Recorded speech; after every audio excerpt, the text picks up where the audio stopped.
Hey guys, so I'm going to continue on with the series of kind of profound, life changing moments. If you're just watching this one, if you go back, I've talked about a few. First, discovering paleo and really understanding that I could take control over my health, which just cracked open the egg in terms of if I can take control of my health, I can take control of everything. If I assume responsibility for my health and for everything, then I can get to wherever I want, my dreams. Um, then I talked about.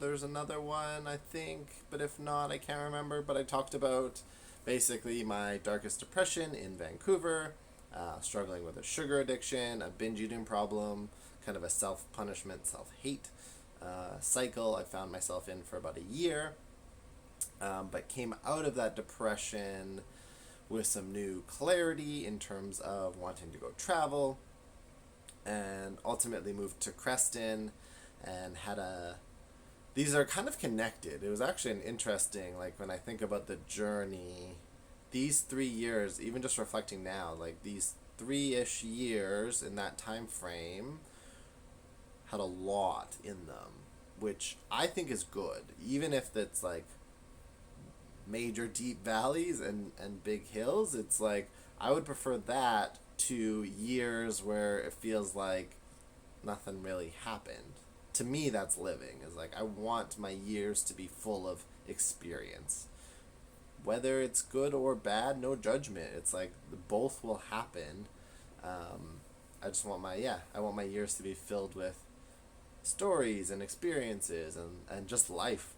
Um, so I talked about in the last video where deciding to move to Creston, knowing I was going to travel, ultimately worked my face off for about I think it was about 9 months, saved up 13,000 I think in those 9 months, working two jobs, didn't spend a penny really, like I spent nothing, I bought nothing, everything was so focused on going traveling that all the money, nothing else was more important than traveling. I just made it the number one priority. And so I just saved and saved and saved and worked and worked and worked and didn't do much other than that. But that was the goal. And had an incredible year. I was actually really happy working that hard. Remember a lot of things being good. Obviously, there was still some struggles. I still had some health issues. Um, but yeah, I was just so focused, so happy, working towards a goal that was a dream, and successfully pulled it off. And ultimately, got on a plane, saying goodbye to Sherry, saying goodbye to my family, uh, expecting my original plan was to be in South America for 3 years. I was saying 2 to 4, something like that. Was gonna go figure it out. I was just gonna move, figure something out. Uh, Got on a plane. That's the first time where I've done this a few times, and it's usually not until the plane for me that it's like super real. It's like I'm by myself on the plane, kind of like, holy shit. I remember meeting some girls who were going down there to do some volunteer work or something, and chatted them up, which was nice. Um, but yeah, the whole traveling experience was traveling is always a little stressful, I find personally, but also lots of time to reflect on the plane, journal, think about the life I had just lived and this journey I was headed on. Going to South America by myself, never traveled before. All I had was a backpack full of, you know, backpacking things, clothes, necessities. Ended up in Lima at nighttime, so didn't really get to see much of it. Took a taxi to my hostel, and the taxi driver spoke some English, and I spoke a little Spanish, so we were able to work it out. Uh, Sleep, I think I slept for a long time change, and just like, whatever. Uh, get out, and I had been fasting the whole travel time because it's just something I do, it's something easy. And so I went on a hunt for food. And what I really wanted to do was go to a restaurant and get some like cooked food, something warm. But I was still too intimidated by my lack of Spanish. So I ended up walking around a bunch, um, found a grocery store, managed to buy some veggies and fruit, managed to pay, um, walked around, kind of snacking on that, found a restaurant I really wanted, and then proceeded to spend probably half an hour, maybe an hour of like doing circles kind of around this restaurant and reviewing my guidebook and kind of practicing like hello and asking for a table and looking at the menu. Finally I work up the courage and I go do it and I struggle through it, but I end up getting a seat and then a menu that I can't understand, so I'm kind of trying to translate it with my guidebook. Asking some questions because I have food intolerances, so trying to make sure there's no gluten or dairy in the food, and ultimately order food, but I actually don't know what it is. All I was pretty confident is that there was no gluten and no dairy. And I knew I had ordered some 2-course meal because that was the lunch special. And yep, just got the food. I remember it was amazing because I hadn't eaten in a few days at that point. And just the whole experience of just like being afraid because I've been practicing Spanish at home to this point, but hadn't really used it. This was the first major encounter of trying to communicate, order a meal, eat, pay, and even just that like the initial cracking of fear and insecurity about not even knowing the language and just stumbling through it and just you know just doing it, right? And part of it, actually, I was motivated by hunger, which was a really good driving force at the time, to just do the thing I was afraid of. Ultimately, the whole trip ends up being 4 months, and nothing short of life changing. Like, there's so much that happened in a short period of time, and the reason it ended up being 4 months is I was actually ready to come home. Um, if you've never backpacked, and I tell people this lots, it's like time gets elongated because it's not the same. It's like you're not doing your routines, you're not at home. It's like you don't have to do anything, especially like solo traveling.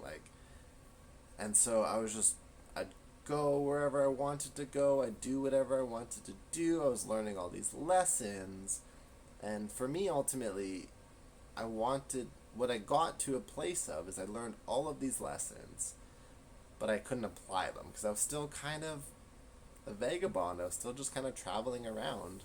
I had all these ideas about my future and my career, and so for me, ultimately, I decided it was time to go home. Like, I had learned a ton, and I wanted to come back to Canada and start applying these things to my life and see what I could create. But to kind of fill in a little bit, again, it's a long story, so there's so much, but just to travel solo and have the freedom.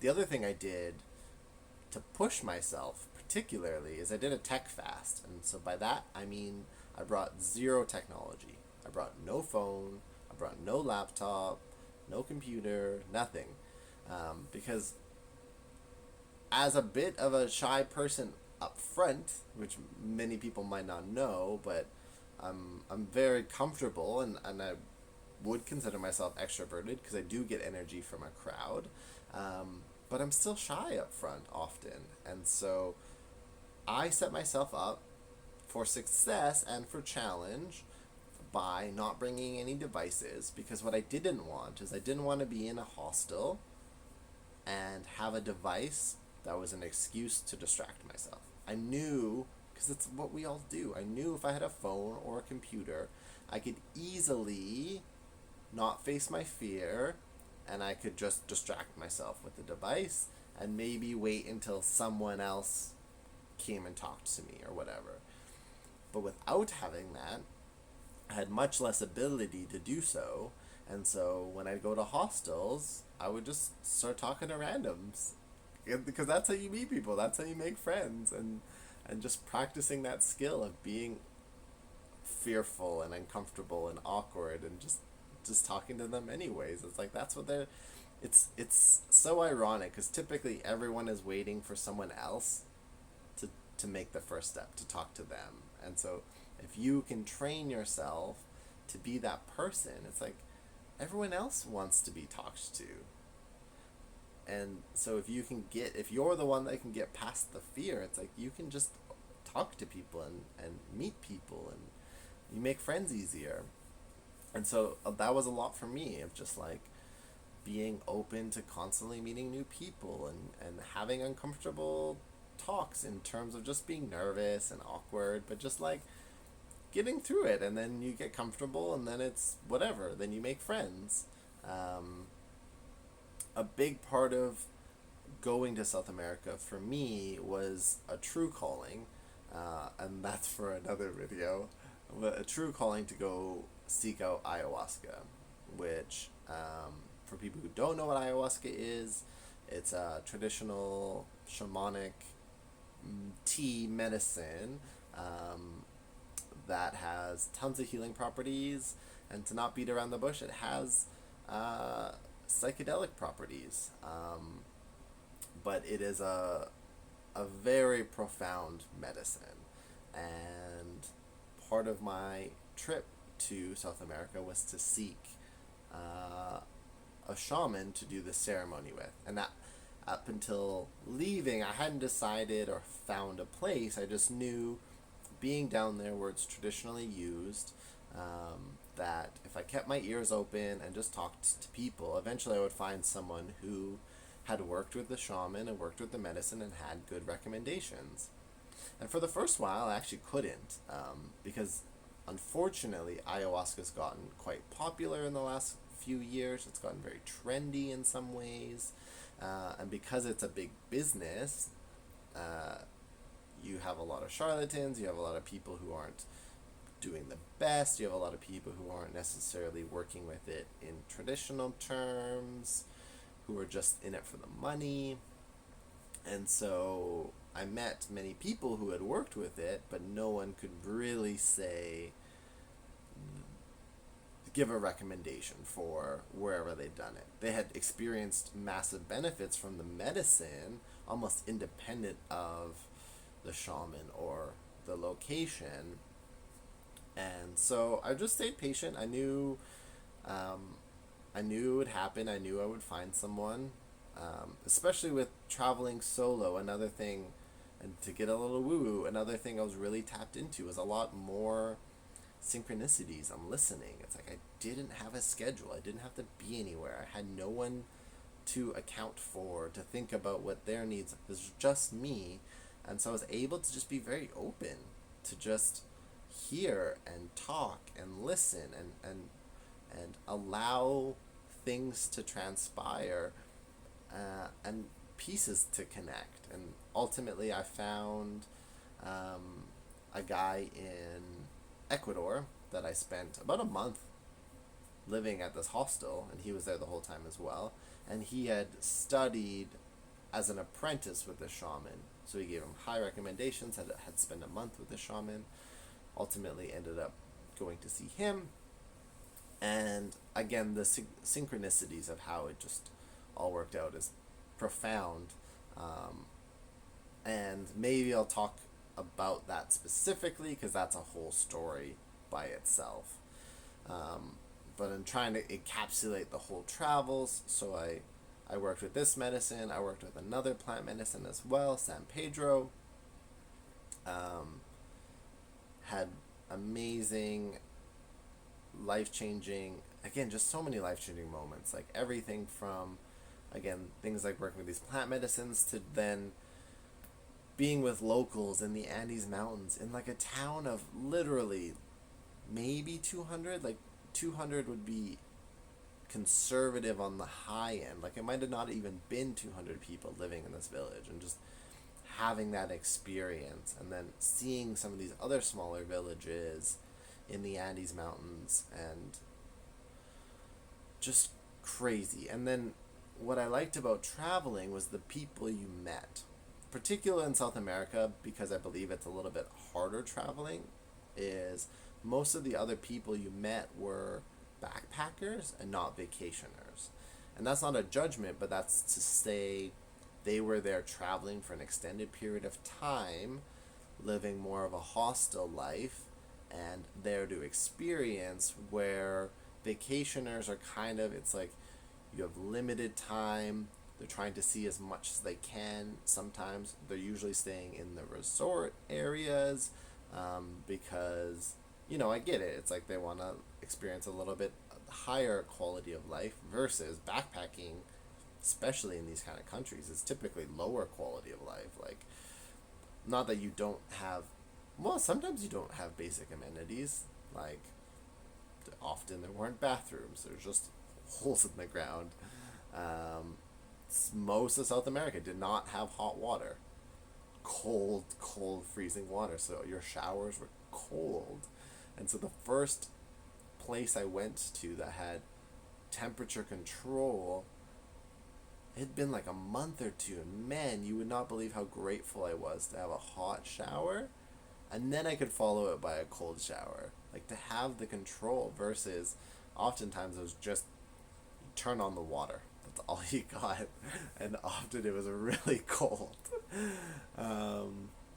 So yeah, just traveled and journaled every day. That's when I took journaling seriously, where it's like 98%. I think I missed a few days, but consistently every day I journaled, and I was able to record that whole period of my life, and actually able to process things and have ideas as I did that. And to say in Sherry's words, because it's as someone who's an outsider who knew me not even that long, 4 or 5 months, and then to meet me again when I returned home, is she said I left a boy and came back a man. And I really felt that way too, in terms of the growth I had and the ability to take care of myself. Like times where I was sick as a dog with not food poisoning, but Peruvian tummy, they call it. Essentially, this can happen anywhere, different microorganisms, and so our gut flora, our gut bacteria isn't used to it. We can become very sick from it, especially because I found out later I was drinking contaminated water, because the water in South America, at least, yeah, Peru and Ecuador, is all contaminated. Some people can work themselves up and build a tolerance, but you're just always drinking bottled water. And what I didn't know is the coffee I was drinking, especially at one place, was with tap water, and in a coffee machine it doesn't boil it long enough, and that was just making me sick. So just like 7, 10, 14 days of chronic everything going through, feeling like shit, having no energy, and only being able to rely on yourself. Like, sure, I could have asked for help. It never got to a dire situation. But just learning, like, that at the end of the day, you is all you got. And that's enough. And that's all we need. And we need to be more confident in our ability to take care of ourselves. So that was a big lesson. Learned, again, tons of lessons. Such a profound experience. And again, in 4 months, it felt like a year. So it felt like all the knowledge and all the insights and all the wisdom couldn't be crammed inside of 4 months. It had to have been a year. And in some ways, that's what I'm chasing. Is I call it accelerated living or accelerated life. It's like, how can you stretch life? How can you break time in in not even a woo-woo metaphysical way, but in a way of like, how can you make your life so rich that it feels like, if you compare to your past, that 4 months felt like a year. So it's like I gained so much time, and I didn't have to use it in real time, right? Like my biological age didn't age, but my psychological, my emotional, my spiritual age, I grew more. And yeah, I think that's it. I will leave it at that because it's already a long video. I'm sure I'll come back and talk about these things, especially a lot of it's in my journals. So if I start to transcribe those and read those, it'll talk about all my insights and my journeys and everything I learned when I was traveling. I will leave it at that. Thanks everyone for watching, and I'll see you tomorrow.